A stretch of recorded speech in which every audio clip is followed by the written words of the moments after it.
I learned I wasn't invited to my daughter's baby shower the same way an old house learns winter is coming, quietly, indirectly, through a draft slipping under the door. It was a Thursday morning, 8:12 a.m. I remember the exact time because the kettle had just started whistling, its thin, reedy cry, and I was standing in the kitchen waiting for it to boil just enough to make the Earl Grey taste the way Marie liked it. Even 3 years after she passed, I still brewed it her way. 2.5 minutes, no more, no less. Ritual is a strange kind of anchor. I had the radio on low, local news mumbling about highway construction, when my phone buzzed. I recognized the name on the screen, Cynthia, my daughter Emma's cousin on her mother's side. Sweet girl, always too chatty, always oversharing in that way people do when they haven't yet learned the value of silence. Hey, Uncle Daniel, she chirped the moment I answered. Just calling to see if you need a ride to the shower this Sunday. I paused, kettle in hand. A long, awkward pause, the kind that pulls the air tight around your chest. What shower? I asked. She giggled, thinking I was making a joke. Emma's baby shower, silly. The one at that new studio downtown. What's it called? Blossom and Bloom? With the floral arch and the macaron table? She spent like $2,000 on the photographer alone. Crazy, right? I set the kettle down too quickly. The metal clattered harder than it should have. I wasn't invited, I said quietly. The silence on the other end didn't last long, but it was sharp, like a paper cut. Oh, she breathed, voice shrinking. Oh, I thought she said, maybe she meant, well, I'm sure it was an oversight. But I already knew. With Emma, nothing involving social gatherings was an oversight. Not since she married her husband. The husband, who preferred events to be curated, on brand, cohesive. Words that made a simple family dinner sound like a corporate marketing campaign. I swallowed. Thank you anyway, Cynthia. Of course, she whispered. I'm sorry. Really. We hung up. I stood there in the kitchen while the kettle's remaining steam faded into the air. My tea tasted like nothing. My hands felt cold. For a few minutes, I just stared at the refrigerator door where Emma's ultrasound photo hung under a magnet shaped like a wrench. She had given me that magnet years ago, back when she still called me Daddy, not Dad, back when she still brought over burnt cookies she'd made herself, proudly presenting them as if she'd solved world hunger. I remembered her exact words when she first told me she was pregnant. Dad, you're going to be a grandpa. Can you believe it? And I had, God help me, I had believed her. Believed in the warmth behind her voice. Believed in being included. Believed in matching. I took out my phone and called her. She picked up on the fourth ring, breathless and distracted. I could hear noise in the background, music, people talking, clinking glassware. Maybe she was already at some pre-event planning session. Dad, can this wait? I'm literally in the middle of something. I heard from Cynthia, I said steadily. About the shower. Long silence. Then a sigh, sharp and patient. Dad, please don't make this a big deal. I wasn't invited. It's not like that. It feels exactly like that. There was a rustle, like she was moving into a quieter corner. Dad, she said, lowering her voice, you know I love you, but you'll just make things awkward. Awkward. That word hit harder than any insult I'd ever received. Awkward, like I was a stain they couldn't scrub out. Awkward, like my presence was something to be managed. Awkward, like I would embarrass her. My own daughter. Awkward how?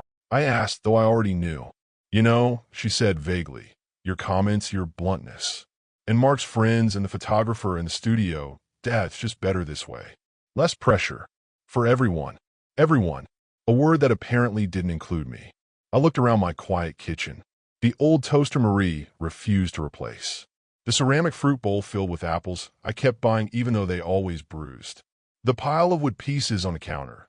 The ones I'd been sanding for the custom shelf Emma requested for the baby's books. Okay, I said finally, voice thin but steady. If that's what you want. It is, she said, relieved. And Dad? Don't take it personally. Then she hung up. Don't take it personally. People only say that after stabbing you straight through the ribs. I sat down at the table. The tea had gone cold. My hands were trembling, and I pressed them flat against the wood to steady them. After a few minutes, maybe more, I stood and walked down the hallway to the spare bedroom. The one with the boxes of nursery furniture stacked neatly against the wall. The crib set. The changing table. the dresser, the rocking chair, all purchased with my card, all chosen by Emma, all scheduled for delivery in 3 days. I rested my hand on the top box. For months, I had imagined building this nursery, sanding the wood, painting the trim, setting up the crib with the soft gray blankets Emma picked out, humming the same tune I used to hum when she was a baby. I imagined surprising her. I imagined making her proud. I imagined being part of the picture. But the picture had already been taken, and I wasn't in it. I stood there in the half-lit room, the dust swirling in the afternoon sun, a man holding onto cardboard boxes filled with love that apparently had no destination. And for the first time in a long time, I felt something old and heavy stirring in my chest. Not anger, not grief, but the beginning of a realization. My daughter didn't forget me. She erased me, and I had paid for the privilege. The next morning, I woke before the sun, long before the birds began their rehearsed chattering in the maple tree outside my bedroom window. Sleep hadn't so much left me as avoided me entirely. My thoughts kept looping around the same single image, the nursery furniture stacked in that spare room, waiting for a delivery I now wasn't even sure should happen. Sometimes silence is louder than shouting. Last night, silence screamed. I made coffee, instant because my hands weren't steady enough to trust the French press, and sat at the kitchen table staring at nothing in particular. Just the worn pine surface, the circular stains from cups long washed and forgotten, the tiny paint flecks from the time Marie and I repainted the cabinets duck egg blue. Funny how a house holds its memories even when the people inside it forget theirs. Finally, I stood because sitting in that silence felt like drowning. I went to the spare bedroom again, the nursery to be, and turned on the light. The boxes looked different today. Not like gifts, more like invoices. I knelt and rested my hand on the largest one, the crib still wrapped in plastic. Its cardboard edges were crisp, untouched, price tag still affixed. $3,499, premium solid maple convertible crib set. I remember the day Emma picked it out. She sent me a link at 11:47 p.m., followed by a casual text. Dad, can you put a deposit on this? They'll hold it. We'll pay you back soon. Promise. That was 3 months ago. I scrolled through my messages then, sitting cross-legged on the carpet like some old detective reopening a cold case. The pattern was embarrassingly clear. Every request was soft, effortless. Every payment was temporary. Every balance was soon. And every receipt, every single one, was on my card. I opened my laptop, typed in my bank password, held my breath. The transaction log unfolded like a ledger of trust being drained one swipe at a time. $3,499, crib set. $1,280, dresser plus changing table combo. $950, rocking chair padded. $2,400, baby monitor/camera system, top tier, according to the salesperson Emma insisted on. $1,200, delivery plus assembly, white glove. $900, paint, wall decals, custom name sign. $657, soft lighting plus star projector. $489, rug. $178, organizers. $122, sheets plus blankets. $93, wall shelves. Total, $12,758. And that didn't include the $9,000 I'd paid directly to the contractor for light remodeling, a modern euphemism for "could you take care of this, Dad?" $21,000. For a nursery, I wasn't welcome to see. Scrolling back through the text was like reading my own obituary as a useful person. Dad, you know more about what finishes than anyone I know. Dad, the contractor likes talking to you more than to me. Can you handle the quote? Dad, the studio wants the baby's room ready by March for photos. Dad will settle everything after Mark's bonus comes in. Mark's bonus. It was always waiting on something. Always later. Always just out of reach, like a carrot dangling from a string tied to my wallet. I clicked on the email receipt for the contractor.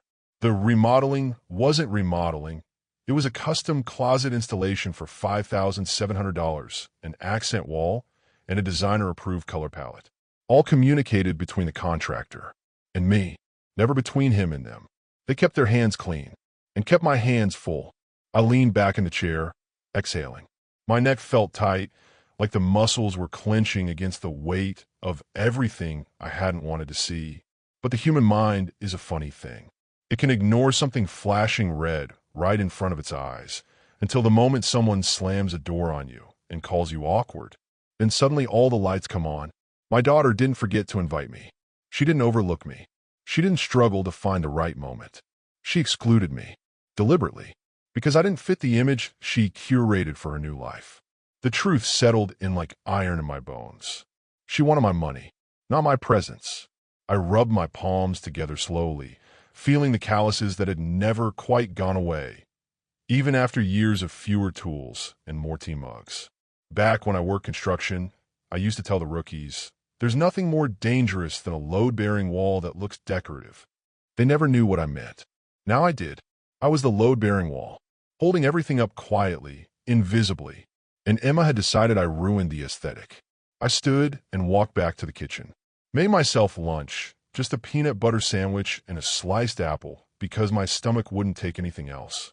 I ate half the sandwich, then wrapped the rest in plastic. Old habits die slowly. I remembered when Emma was little, scraping peanut butter with her tiny spoon, sticking her tongue out in concentration. Like this, Daddy, she'd ask, proud of spreading it herself. Now she was spreading something else, distance. At 3:14 p.m., I got a text from Emma. Dad, everything okay? You seemed weird on the phone. Weird. Not hurt. Not excluded. Not erased. Weird. I didn't respond. Instead, I went back to the spare room, sat on the floor, and stared at the boxes again. They looked heavier now, like they contained bricks instead of furniture. And somewhere between staring at the crib box and the rocking chair box, a thought entered my mind, quietly at first, then louder. If I'm not invited to be part of their life, why am I paying for it? I didn't act yet. Not quite. But a seed was planted, and the next time I watered it, it would grow into something Emma and her husband wouldn't see coming. Not because I wanted revenge, but because I finally understood. Parenthood shouldn't be a subscription service. By Saturday morning, I'd rehearsed a dozen versions of what I might say if I saw Emma. Some gentle, some stern, a few that Marie would have frowned at. But when I finally pulled up in front of her townhouse, 4 beige units in a row, identical except for the seasonal wreaths her neighborhood association required, I realized none of the imagined speeches mattered. I wasn't going there to talk. I was going to return a gift. Not the expensive kind. Not the nursery. Something smaller.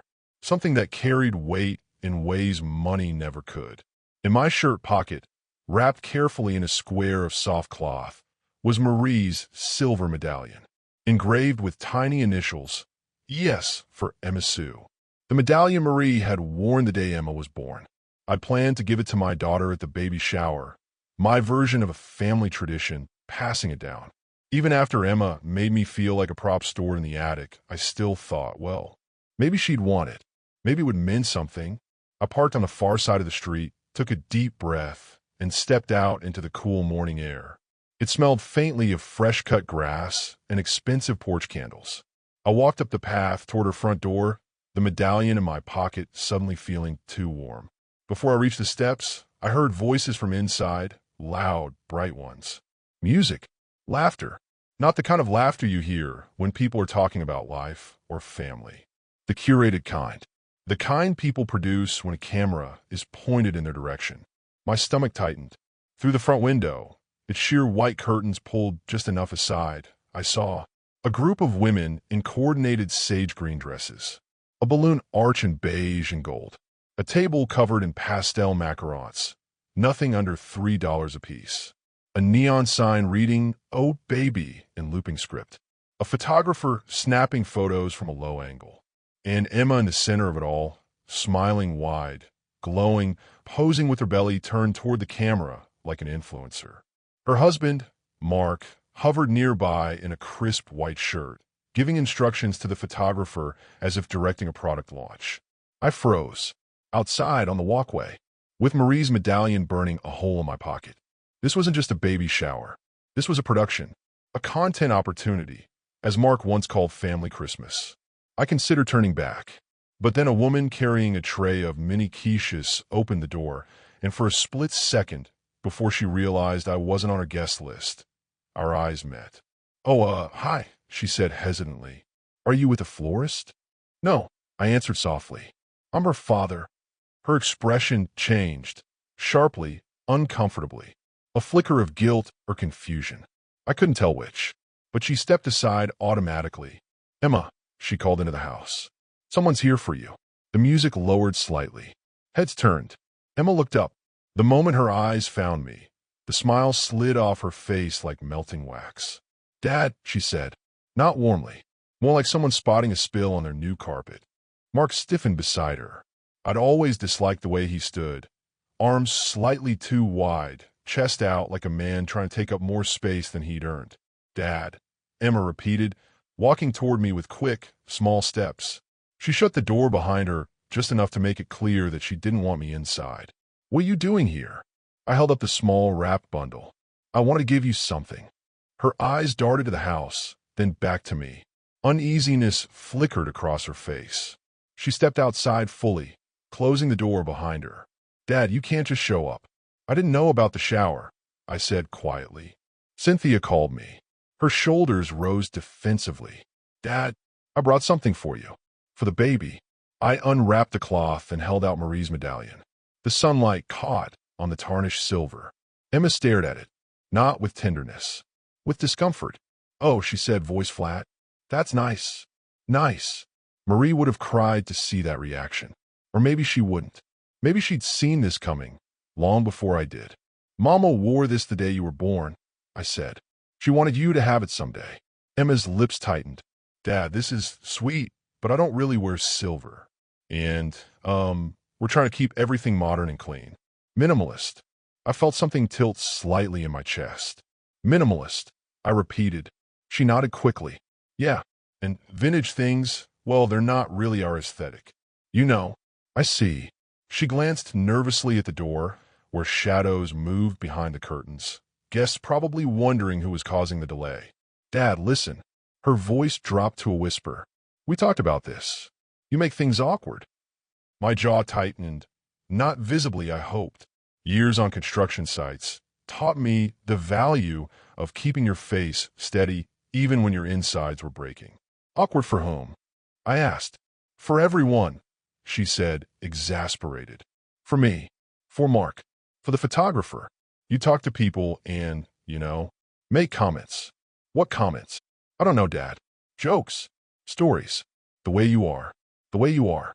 A phrase that always means, the way we don't want you. Behind the door, music swelled again. Laughter followed. I stood on my daughter's porch, holding a piece of her mother, while she looked at me like I was a problem to manage. "Emma," I said, "why didn't you just tell me you didn't want me there?" She rubbed her temple. "Because you overreact to things."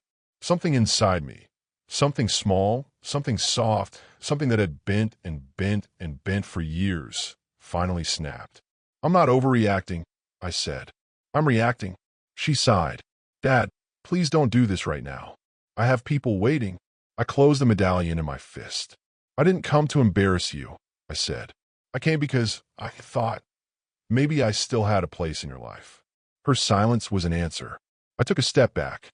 She didn't reach out, didn't call after me, just hovered by the door, impatient to return to her picture-perfect world. As I walked down the path, I heard someone inside whisper, "Who was that?" Emma's voice followed, clipped and quiet. "Just my dad. He wasn't invited." The door shut. I reached my truck and sat inside with the medallion in my hand, its chain coiled like a sleeping snake. My chest felt tight, not the dangerous kind, just the kind where emotion presses against the ribs and tries to find its way out. I rested the medallion on the center console. It glinted once before settling into shadow. I put my hands on the steering wheel, closed my eyes, and right there, in the middle of a street lined with manicured lawns and expensive strollers, I felt the first ember of something dangerous forming. Not rage, clarity, because as much as it hurt, what hurt more was the truth that finally landed. My daughter didn't exclude me accidentally. She excluded me because it benefited her. Because I wasn't her father anymore. I was her wallet, and I had quietly funded a nursery for a child I wasn't welcome to celebrate. The ember grew, And for the first time, I let myself feel the heat. I didn't go anywhere that Saturday after leaving Emma's place.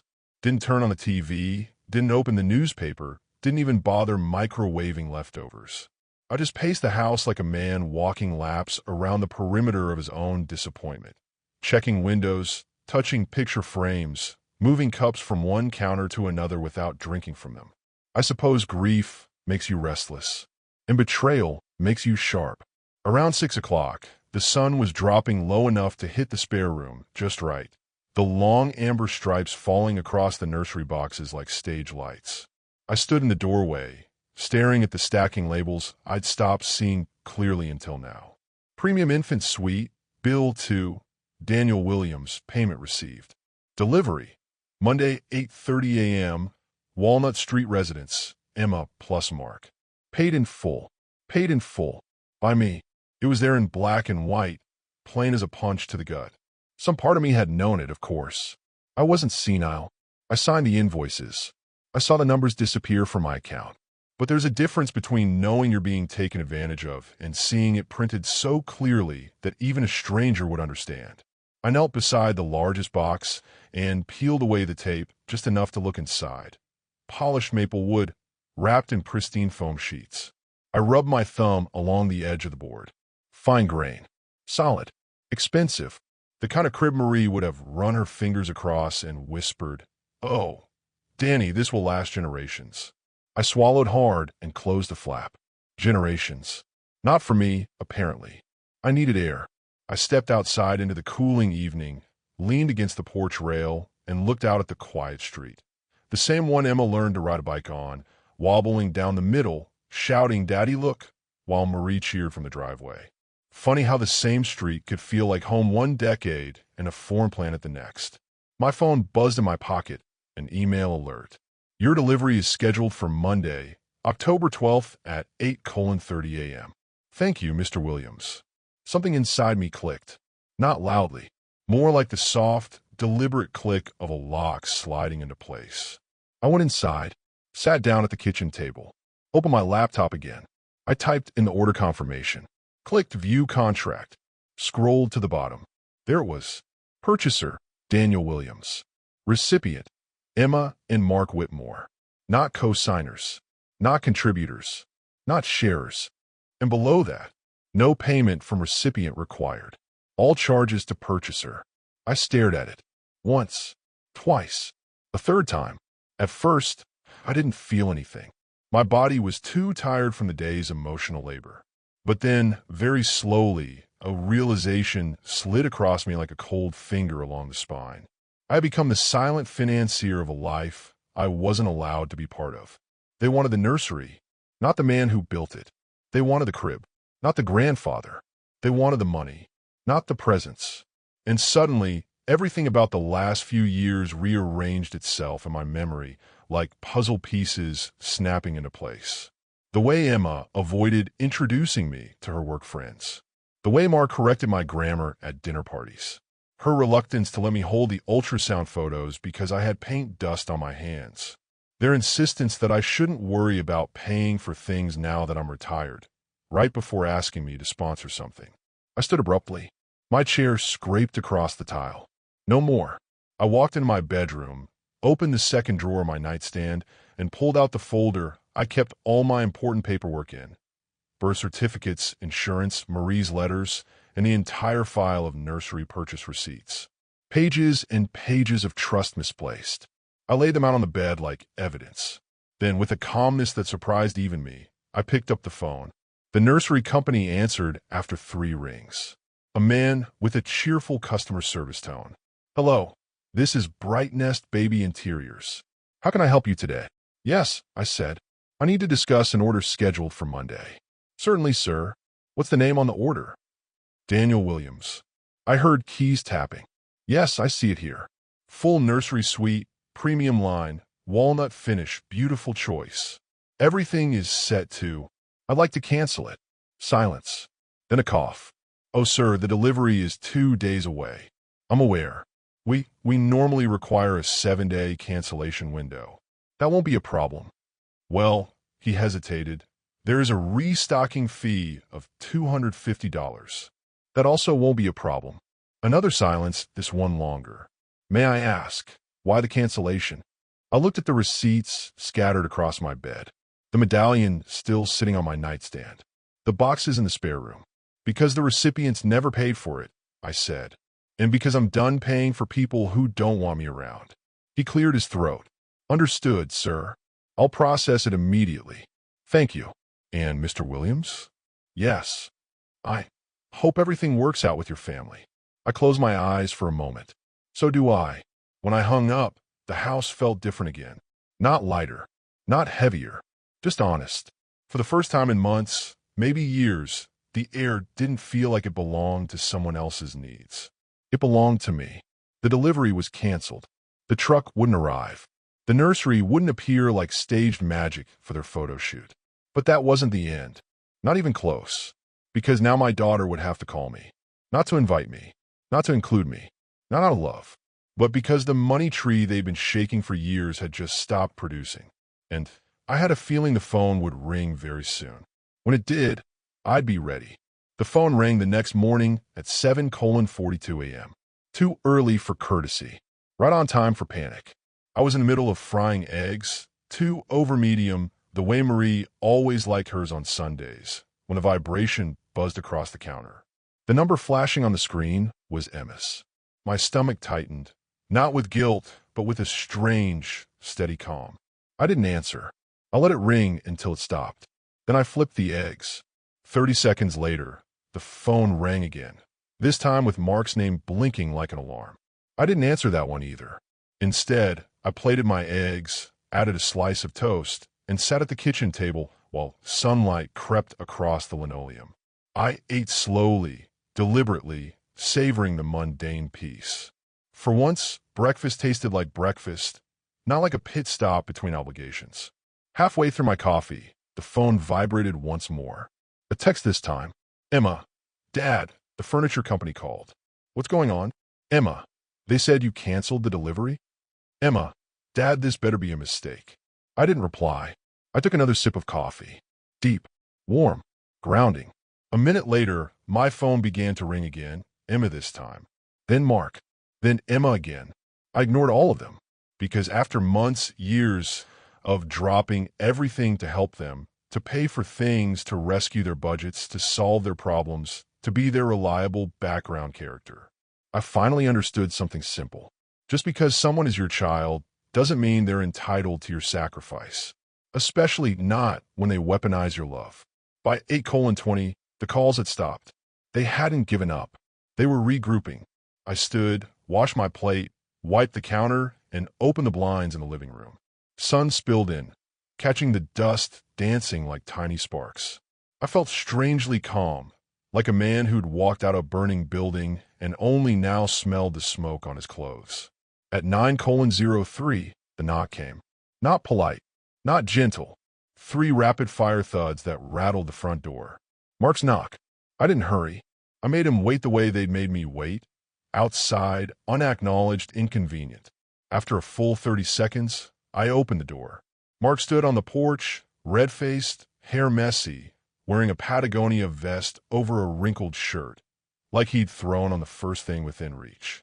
Emma was behind him, arms crossed over her chest, her face stiff with fury, anxiety, and something else I couldn't place, maybe humiliation. What? Mark barked. The hell did you do? His voice was loud enough that Mrs. Green across the road peeked through her curtains. I leaned against the doorframe. Good morning to you too. You canceled the delivery. The whole nursery. They turned the truck around halfway. Do you have any idea how insane that is? I do, I said calmly. I'm the one who made the call. Emma stepped forward, her voice shaky. Dad, why? Why would you do that? You knew we needed that furniture. No, I said. I knew you wanted that furniture. Need is something else entirely. Mark threw his hands up. This is unbelievable. We had the room ready for the installation. We had a photographer scheduled. Ah, I said, the important part. Emma's cheeks flushed. That's not fair. Neither was finding out about your baby shower from someone who was invited. Her mouth opened, but she didn't speak. Good. For once, silence served truth. Mark, on the other hand, didn't have the sense to slow down. "You can't do this," he snapped. "You don't get to sabotage the nursery because you're feeling left out." "Sabotage," I repeated, a humorless laugh slipping out. "Son, I paid for the entire thing. Every piece, every nail, every delivery fee. You said you didn't mind." Emma shot back. "You said you wanted to help. I wanted to be included," I corrected. "Not used." Emma blinked, caught off guard. Her voice, when it came, was small and brittle. "We were going to pay you back." "Were you?" I asked. "With what? The imaginary bonus Mark keeps talking about? The one that's been coming soon for 3 years." Mark stiffened. "That's not." "And the baby shower?" I interrupted. "Was that also something I get reimbursed for? With a photo tag?" Emma's lower lip trembled. "Dad, don't do this." I almost felt sorry for her. Almost. But then I remembered her words. "You'll make things awkward. You know how you are. Vintage things aren't our aesthetic. We talked about this. You're not invited." So I didn't soften. "You excluded me," I said, "from your celebration, from your life. But you kept me involved in your expenses." Emma shook her head. "That's not." "It is," I said simply. "And I finally see it." Mark stepped forward, puffed up, trying to loom. "Listen," he growled. "The least you can do is undo what you did. Call the company. Tell them you made a mistake." "No." His face purpled. "Excuse me." "No." I repeated. "I won't." Emma's voice cracked. "Dad, we needed that nursery." "Then pay for it," I said. They froze. The words hung in the air like a hammer, suspended above glass. "You want us to pay?" Mark sputtered. "Are you joking?" "Not at all." Emma stared at me, shocked. "Dad, we don't have." "I know," I cut in. "Because I've already seen your credit utilization and the last 3 bank transfers you made." Mark's eyes widened. "You went through our accounts?" "No," I said. "You logged into your online banking on my kitchen table last month and didn't log out." It wasn't hard. His mouth snapped shut. I stepped back inside, grabbed the folder I prepared last night, and returned to the doorway. I handed it to Emma. Inside were copies of the receipts, the invoices, the contractor's bill, my bank statements, every proof of every favor. Over $21,000 worth of help. Emma flipped through the pages, her face draining of color. "Dad, I didn't know it was that much." "Of course you didn't," I said. "You never asked." She swallowed, her breath catching. For a second, she looked like a child again, scared, uncertain, looking for guidance. But adulthood had come with choices and consequences. "I'm not taking you to collections," I said quietly. "But I'm also not paying another cent." Mark let out a bitter laugh. "So that's it? You're abandoning your own grandchild?" "No," I said. "I'm refusing to bankroll a lie." Emma's voice was a whisper. "Dad, please. You locked me out of your life," I said. "I'm just closing the wallet that was left behind." They stood there, stunned. Then, without a word, Mark turned and stomped back to the car. Emma hesitated for a full 3 seconds, eyes searching my face for something, mercy, guilt, maybe the version of me she used to know. But that man had been broken quietly over years. And now he had finally stood up. She followed Mark. The car engine revved, tires screeching as they sped away. When the street fell silent, I closed the door gently. Not with anger, with completion. I went back to my kitchen, poured myself a fresh cup of coffee. The air tasted clearer. The house felt real again. And for the first time since this whole nightmare began, I didn't feel like an old man being erased. I felt like a father reclaiming his dignity. Emma would call again. Mark would shout again. Life would press in again. But the nursery was canceled. The money was safe. And the line had finally been drawn. A long time coming. A necessary thing. And the next chapter was already forming in the quiet. They needed something else from me. And soon, they would realize they weren't getting it. Not anymore. They didn't contact me the rest of that Sunday. Not a call. Not a text.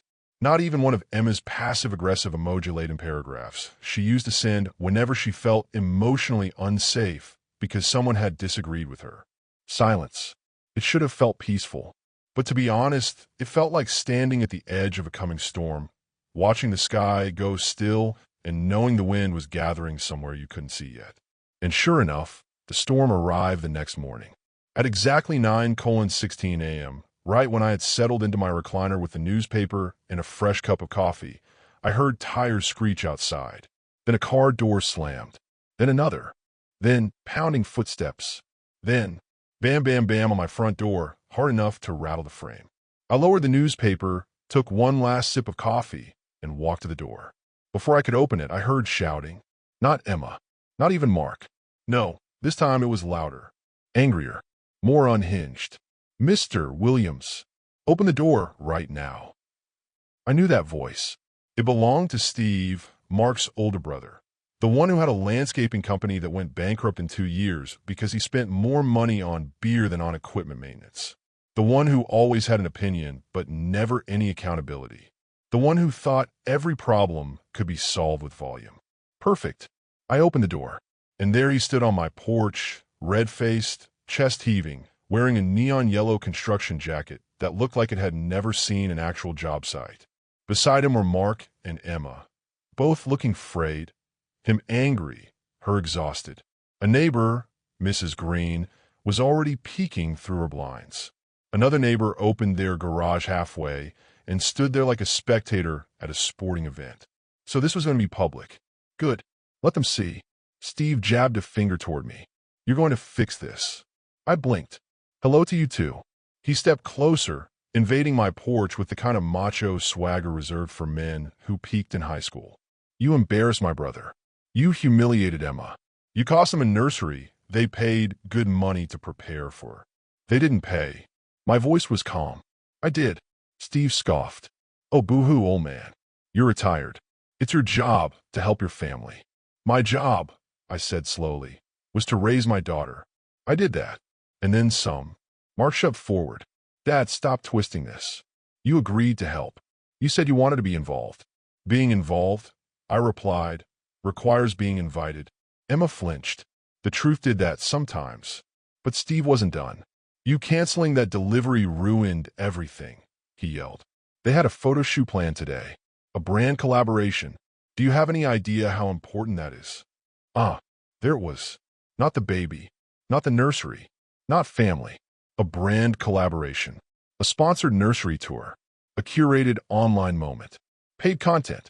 My stomach turned, not with guilt, with relief. Because now I finally saw the full scope of the exploitation. This wasn't just about a room.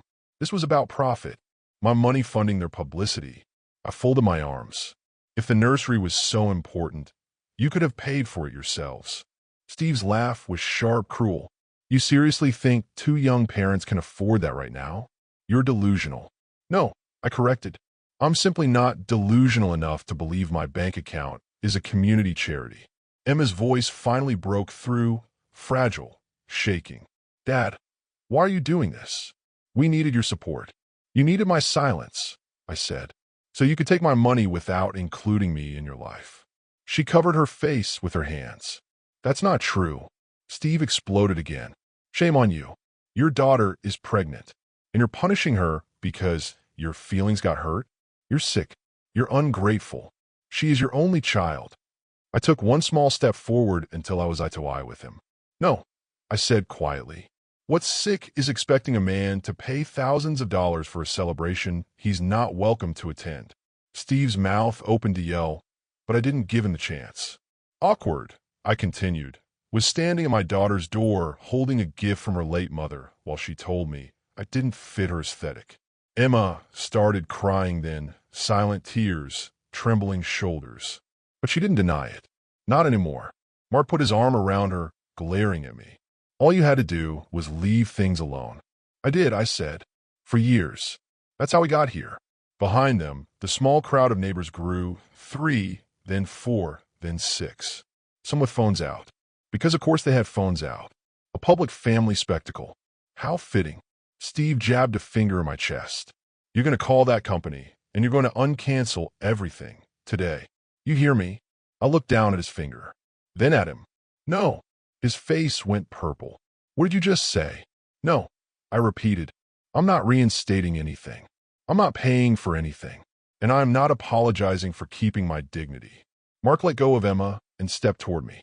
If you don't fix this, he hissed, you're never seeing your grandchild. The nuclear threat. The oldest manipulation in the playbook. I didn't raise my voice. I didn't move. Mark, I said calmly, I wasn't invited to see this grandchild before it was even born. So forgive me if your threat feels more like a confirmation. He blinked, stunned into silence. Then, I swear this happened, Mrs. Green clapped from across the street. Slow, deliberate. One clap, then another, then a quiet, satisfied good for you, Daniel. Steve turned, shouting at her. Mind your own business. She raised her chin. You made it everyone's business the moment you started screaming on his porch. The other neighbors murmured in agreement. I watched a realization wash across Emma's face. The shame of being seen, really seen, not as a glowing mother-to-be, but as a spoiled adult caught mistreating her own father. Dad, she whispered, I didn't mean for it to get like this. But meaning was irrelevant. Impact was everything. I softened, just one fraction, enough to speak the truth gently, not cruelly. Emma, I said, I love you. I always have.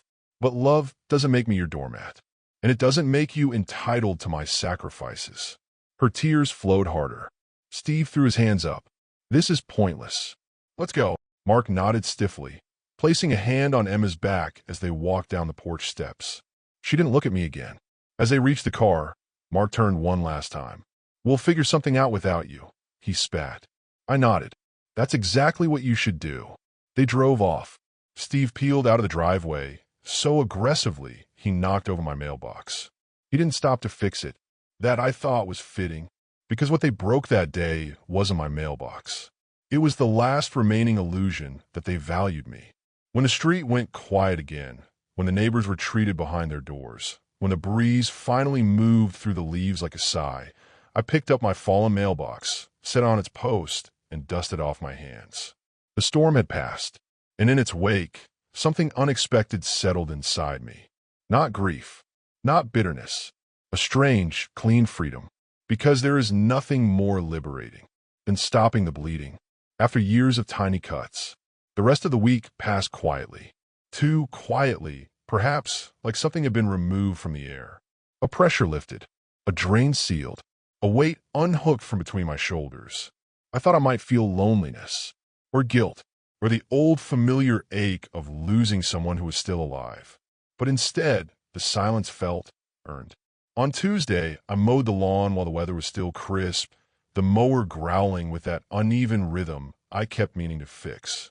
On Wednesday, I tightened the squeaky hinge on the back door and oiled the kitchen window track. Thursday, I went to the farmer's market and bought corn on the cob that reminded me of Summers Marie and I grilled on the patio, laughing at the way Emma used to smear butter across her cheeks. Life, even bruised, kept going. And then, Friday morning, my phone rang. Emma. Not Mark. Not Steve. Not a number I didn't recognize. Just Emma.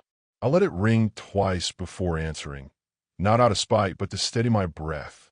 Dad, she said softly. Her voice was different. Quiet. Not timid. No, Emma was never timid. Just stripped of all pretense, like a room after a party has ended and the decorations have come down. I answered. A long pause followed. Then, I'm sorry. 2 small words. Not enough to undo everything, but enough to shift the earth under my feet a millimeter. For what? I asked. For the way things happened, she said. For shutting you out. For saying you'd make things awkward. For letting Mark handle it. For the shower. For everything. Her voice cracked on that last word. I didn't jump in.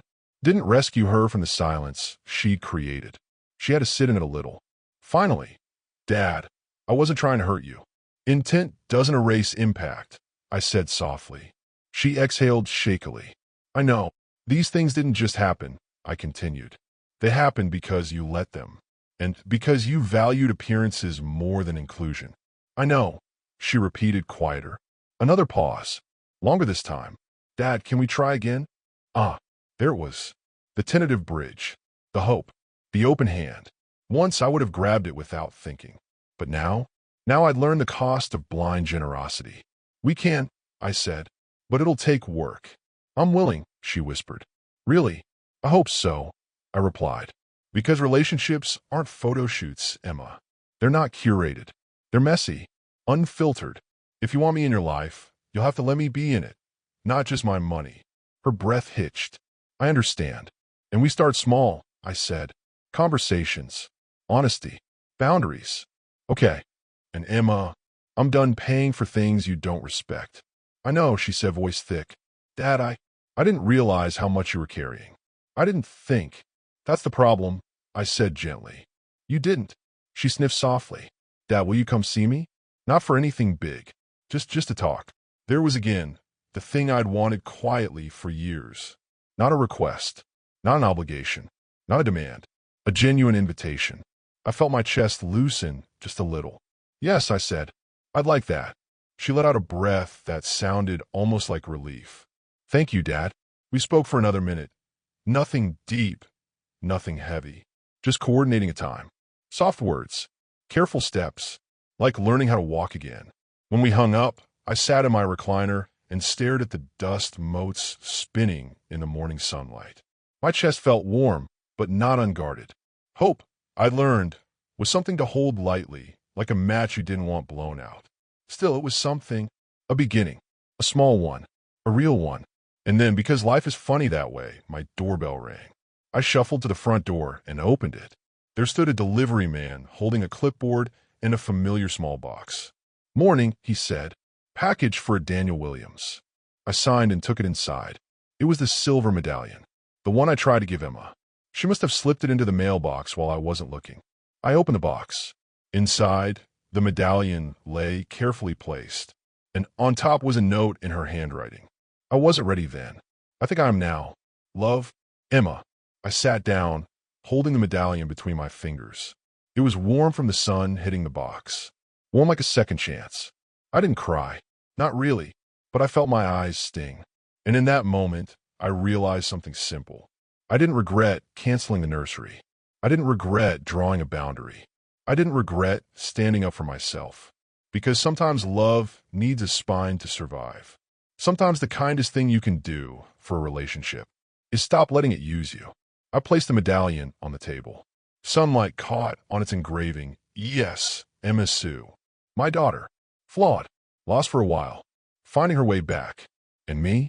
A man who finally realized dignity is a gift you give yourself first. I stood, stretched, and looked out the window at the empty street. Awkward. I murmured to myself. Wasn't me on her porch. I smiled. Awkward was the look on their faces when the furniture truck turned around.